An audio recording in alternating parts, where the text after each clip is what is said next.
Moços lindões, Chrysler aqui, e no vídeo de hoje eu vou falar sobre o terceiro episódio da primeira temporada de What If, que foi ao ar nessa quarta-feira, dia 25, e a gente tem nesse episódio o Nick junto com a Natasha, nesse mistério que é bem gostosinho de acompanhar. Entretanto, eu sinto que ele não é um dos meus episódios favoritos até agora. Então nesse vídeo eu vou falar com spoilers o que eu gostei e também o que eu senti falta. Lembrando que todas as quartas eu tô aqui falando de What If o quanto antes, então pra não perder nada, se inscreve no canal e clica no sininho pra receber notificação pra quando tiver um vídeo novo, que eu sempre trago as novidades dos filmes e das séries aqui pra vocês o quanto antes, vocês sabem. Bom, nesse episódio a gente viu a possibilidade do Hank Pym querer se vingar dos Vingadores depois da morte da sua filha, a Hope. A gente já tinha visto que ele perdeu a esposa, mas nessa realidade ele também perdeu a filha. Então ele perdeu tudo que ele tinha, como ele mesmo falou pro próprio Nick em certo momento do episódio, e a gente vê as consequências disso. E também um bom reforço do porquê os Vingadores são realmente essenciais e como que a ideia do Nick, no final das contas, foi realmente uma ideia boa. Bom, gente, a primeira coisa que eu preciso falar sobre esse episódio é que o ponto alto dele é a comédia. Eu senti que ele foi bem mais divertido de acompanhar do que os episódios anteriores. Não que os outros não foram legais, muito pelo contrário, eu amo os episódios anteriores, mas aqui eu senti que tem mais comédia. Então foi muito legal ver algumas piadas, por exemplo, com relação ao Thor, né? Ai, que ele era bonito e que ele tinha um cabelo lindo, essas coisas. E também, por exemplo, a senha ali, né, do computador ser relacionada ao Steve, coração Steve e tudo mais.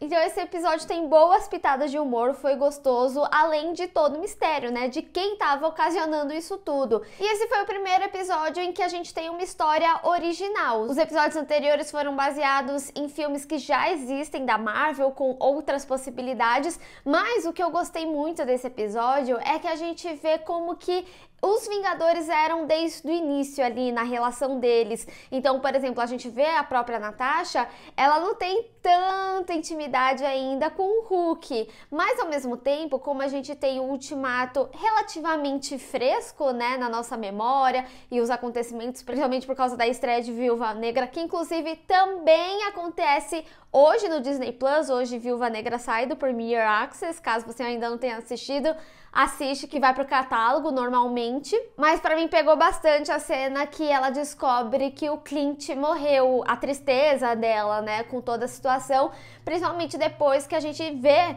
que na nossa realidade que a gente acompanhou até agora, entre ela e ele, quem morreu foi a Natasha. Então, pra mim, me pegou um pouquinho nesse sentido sentimental da história. Mas um dos personagens que eu mais gostei desse episódio foi o Loki. Gente, esse é um personagem que eu simplesmente amo. Por isso que eu fiquei tão empolgada com a série da Marvel. Inclusive, quando a Marvel anunciou, Loki era a série que eu tava mais empolgada. Acabou que WandaVision foi minha favorita no meio disso.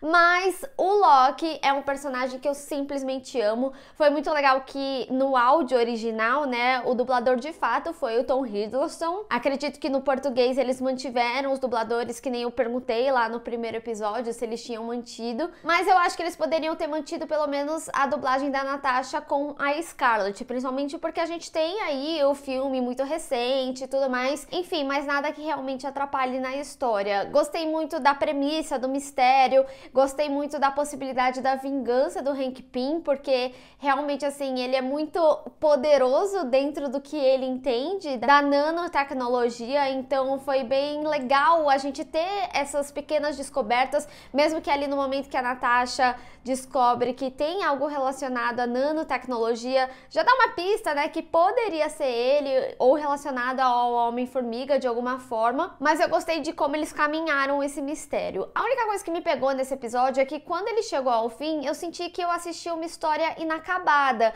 Até agora, o What If não teve conexão de um episódio para o outro. Até então, a gente não sabe se essas histórias que a gente está acompanhando acontecem na mesma timeline, só que em outra terra, não na timeline original, que a gente conhece dos filmes da Marvel. Então, eles até poderiam explorar, por exemplo, um What If em que a Capitã Marvel seria, tipo, a líder do grupo ou algo assim. Eles até poderiam utilizar o Loki, já que ele decidiu ficar na Terra e entendeu eles como aliados. Então, quando eu chego na conclusão do episódio, episódio, eu sinto como se eu tivesse visto um primeiro ato do filme. É diferente dos episódios anteriores, porque, como eu falei, eles eram baseados em filmes que a gente já conhecia da Marvel, e apesar deles não fazerem todos os momentos do filme, a gente tem essa história preenchida. Aqui não, aqui por ser uma história original, apesar de ser um ponto positivo, por ser uma história original diferente do que a gente viu até então, também é um ponto negativo, porque me pareceu uma história inacabada, porque a gente não tem base pro fim dessa história, pelo menos por enquanto. Então, pra mim, esse foi um dos episódios mais fracos, porque apesar de eu ter gostado de algumas coisas dos pontos que eu destaquei aqui no vídeo, eu senti que não foi uma história conclusiva, e aí pra mim foi tipo, foi legal e tal, mas e aí, né? Como que continuaria tudo isso?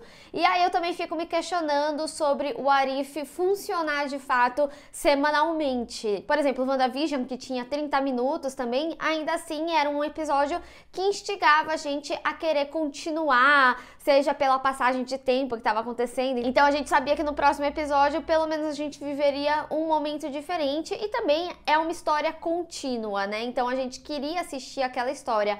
Aqui a gente sabe que a história da semana que vem vai ser uma outra história, pode se conectar de alguma forma, apesar dos episódios não se conectarem até então, mas realmente pra mim ficou essa sensação de história inacabada, de eu ter visto realmente o primeiro ato de um filme. Talvez o What If, por ser uma animação, inclusive, que tem um apelo menor, e até também as pessoas entenderem que os eventos daqui vai fazer sentido pro universo cinematográfico da Marvel, assim como as séries que a gente assistiu anteriormente, talvez não precisaria ter continuado nessa linguagem de lançamentos semanais e ter sido algo mais maratonável para as pessoas realmente assistirem no tempo delas e tudo mais. Mas eu quero saber de vocês, o que vocês acharam desse episódio, qual que é o seu top 3 até agora, vamos discutir.